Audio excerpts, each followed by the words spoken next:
Lalamning liderato ng Mayor John Lasatin, inumpisa in disinfection at inspection kareng publikong eskwela ay ning balita.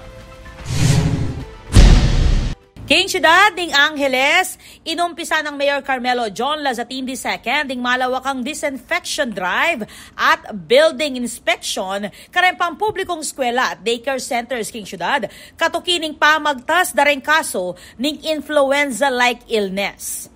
Inyang October 16, 2025, formal yang inumpisa ning aktibidad keti king Gueco Balibago Elementary School, king pamanimuna ning City Health Office, City Epidemiology and Surveillance Unit, City Sanitation Team at City Engineering Office. Gewa ning sanitation team ing malawakang pamaglinis at disinfection, kabang merapat mo naman ing structural integrity inspection dareng engineers bang asiguradong safe laring building. Asahan mo naman gawan ng kaparehong aktibidad kareng aliwapang pampublikong eskwela at daycare centers kareng tutuking Aldo. Ing proyekto marapat siya king pamakipag-ugnayan king DepEd Angeles nung nukarin pansamantalang sinuspindi ing aliwang klase kada cluster bang agawa ing disinfection at inspection na maaabala ing academic calendar. Ako po, Patricia Mamangon para King News Force, Pampanga. Balitang tutuking Balen, susuyo.